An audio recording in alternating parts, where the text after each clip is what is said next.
Hello दोस्तों, आज मैं आपको एनपीएस और यूपीएस स्कीम दोनों के बारे में बताऊंगा और इस किस स्कीम में कितना झोल है पूरा वीडियो देखकर समझ लीजिएगा, वरना एक बार आप जिस भी स्कीम को सिलेक्ट कर लीजिएगा फिर आपको दोबारा बदलने का ऑप्शन नहीं मिलेगा। तो आज इस वीडियो में मैं आपको डिटेल्स में क्लियर जानकारी देने वाला। 1 अप्रैल 2025 से यूपीएस यानी यूनिफाइड पेंशन स्कीम लागू होने जा रहा है। याद हो, जब गवर्नमेंट ने दिनांक 1 जनवरी 2024 को सरकारी कर्मचारी के लिए पेंशन देने में जब काला दिन साबित कर दिया था और यूपीएस के जगह पर एनपीएस लेकर आई थी। शुरू में लोगों को यह स्कीम अच्छी लगी थी, पर जैसे जैसे इसके बारे में लोगों को जानकारी हुआ और उन्हें पता चला इससे अच्छा तो ओपीएस ही है, फिर लोगों ने ओपीएस के लिए आवाज उठाने लगे और वो आवाज अभी तक उठाया ही जा रहा है। मगर सरकार ने ओपीएस की मांग की जगह पर 24 जनवरी 2025 को एक और स्कीम की आधिकारिक ऐलान कर दिया, जो है यूपीएस। अब इससे 1 अप्रैल 2025 को लागू किया जा रहा है, मगर सरकारी कर्मचारी अभी भी साफ तौर पर समझ में नहीं आ रहा है कि उन्हें कौन सा स्कीम लेना है। तो आइए मैं इस वीडियो के माध्यम से बताता हूं कौन सा स्कीम में आपको क्या मिलेगा, ताकि आपको 1 अप्रैल 2025 से पहले समझ में आ जाए कि हमें कौन सा स्कीम लेना है। मैंने इसे 2 हिस्सों में बांट करके आपको समझाने का कोशिश किया। तो पहला है मिनिमम पेंशन। एनपीएस में आपकी जमा राशि के ऊपर जितना भी कॉर्पस जमा हुआ है उतना आपको मिनिमम पेंशन के रूप में दिया जाएगा। वही बात की जाए यूपीएस में तो मिनिमम पेंशन 10,000 रुपए रखा गया। दूसरा है एम्प्लॉय कंट्रीब्यूशन। एनपीएस में एम्प्लॉय का कंट्रीब्यूशन 10% प्लस बेसिक और डीए दोनों मिलाकर के उनका 10% होगा। और वहीं पर बात किया जाए यूपीएस की, तो यूपीएस में भी आपको 10% आपका बेसिक प्लस डीए से काट करके जमा किया जाए। अब तीसरा बात करें गवर्नमेंट, अब बात कर लेते हैं गवर्नमेंट कंट्रीब्यूशन की। एनपीएस में गवर्नमेंट का कंट्रीब्यूशन आपके बेसिक प्लस डीए का 14% होता है, यानी कुल मिलाकर आपका एम्प्लॉय और गवर्नमेंट का 24% टोटल आपके हर महीने से कट करके जमा किया जाता है। वहीं हम बात कर लें यूपीएस में, तो यूपीएस में यहाँ पर गवर्नमेंट डिडक्शन जो है 14% से बढ़ करके 18% हो जाता है, यानी कुल मिलाकर 28% आपके हर महीने आपके यूपीएस खाता में जमा किया जाएगा। पर यहाँ पर एक बात समझने वाली है जो कि आपको समझना जरूरी है। यहाँ पर जो 18% गवर्नमेंट जमा कर रही है उसमें से 8% गवर्नमेंट अपने पास रखेगी और 10% ही आपके खाते में जमा किया जाएगा, यानी एम्प्लॉय का और गवर्नमेंट का दोनों मिलाकर के आपका टोटल 20% ही आपके यूपीएस खाता में गवर्नमेंट जमा करेगी।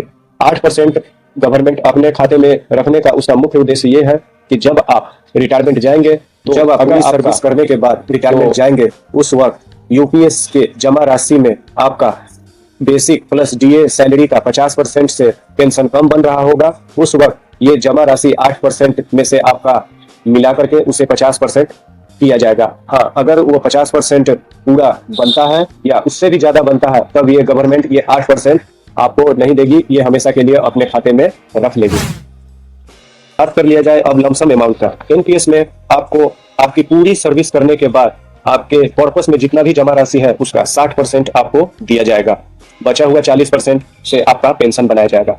वही बात की जाए यूपीएस में आपका 1/10 बेसिक प्लस डीए के रूप में दिया जाएगा। अब आइए मैं आपको साफ तौर पे उदाहरण देकर के समझाता हूँ। मान लिया जाए कोई भी व्यक्ति जब पूरी सर्विस करके अपना रिटायरमेंट ले रहा होगा, उस समय उसका बेसिक प्लस डीए सैलरी अगर 1 लाख होगा महीने के अंत में, इसका हालांकि पिछले 12 महीनों से ये भाग देकर की पिछले 12 महीनों का एवरेज निकालना है, पर मैं आपको यहाँ पर क्लियर समझाने के लिए 1 लाख रुपए ही सीधा बेसिक प्लस डीए सैलरी लेता हूँ। तो मान लीजिए किसी एक बंदे का बेसिक प्लस डीए 1 लाख रुपए सैलरी है, उसका आप 10वां हिस्सा निकाल लीजिए, 10,000 रुपए होगा। अब आपको उस व्यक्ति ने जितने साल भी सर्विस की होगी, मान लीजिए उन्होंने अगर 30 साल सर्विस की है तो उसको 2 से गुना कर देना है, तो इसका 60 आ जाएगा। अब इधर आपका 10वां हिस्सा 10,000 था, तो उस 60 से गुना करके आपको 10,000 में जो भी आपका पैसा बनेगा 6 लाख रुपए बनता है, तो उसको पूरी सर्विस करने के बाद उसे 6 लाख रुपए दिया जाएगा। यह 6 लाख लमसम अमाउंट मिलने के बाद आपके यूपीएस में जितना भी कॉर्पस जमा हुआ होगा या बच गया होगा उसका एक भी पैसा आपको नहीं दिया जाएगा। जबकि एनपीएस में आपको पहले ही आपके जमा राशि का 60% दे दिया जाता है और बचा हुआ 40% आपके डेथ के बाद आपके नॉमिनी को दे दिया जाएगा। बात कर लेते हैं मिनिमम सर्विस कितनी होनी चाहिए आपके पेंशन लेने के लिए। एनपीएस में बात किया जाए तो आपको 3 साल मिनिमम सर्विस करना पड़ेगा, वहीं यूपीएस की बात की जाए तो आपको 10 साल मिनिमम करना पड़ेगा। अब बात कर लेते हैं मिनिमम सर्विस पूरी फुल पेंशन लेने के लिए आपको कितना करना पड़ेगा। एनपीएस की बात की जाए तो यहाँ पर आपको 3 साल मिनिमम सर्विस करने के बाद आपको एनपीएस कॉर्पस में जितना भी राशि होगा उसका फुल पेंशन आपको मिल जाएगा। वहीं यूपीएस की बात की जाए तो यहाँ पर कम से कम 25 साल आपको सर्विस करने पड़ेगी, उसी के हिसाब से आपका पेंशन पूरा मिलेगा। हालांकि यहाँ भी एक कैलकुलेशन है जो आपको समझ लेना चाहिए। तो आइए मैं आपको बताता हूँ।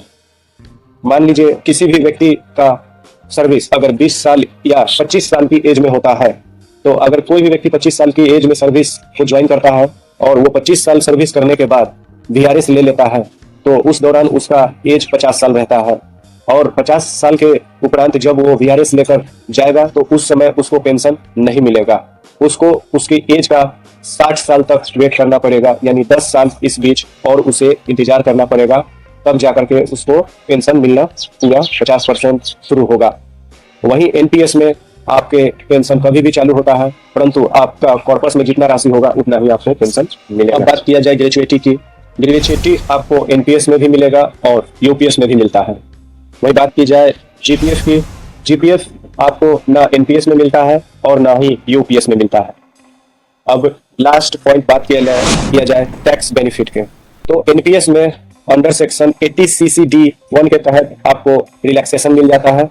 वहीं अगर यूपीएस की बात की जाए तो अभी तक कोई भी क्लियर डाटा या न्यूज निकल करके सामने नहीं आया है जिससे यह पता चल जाए कि आपको यूपीएस में कोई भी टैक्स को लेकर के छूट मिलेगा या नहीं मिलेगा।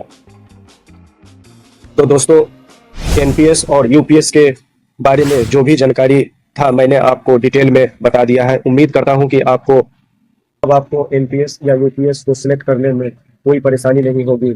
मगर फिर भी आप चाहते हैं कि कोई एनपीएस या यूपीएस के ऊपर डिटेल वीडियो बनाओ तो आप मुझे कमेंट बॉक्स में कमेंट कर सकते हैं। मैं उस कमेंट के ऊपर डिटेल में वीडियो बना दूंगा। अगर आपको वीडियो पसंद आया तो आप मेरे चैनल को लाइक कीजिए और सब्सक्राइब तो पक्का कीजिए।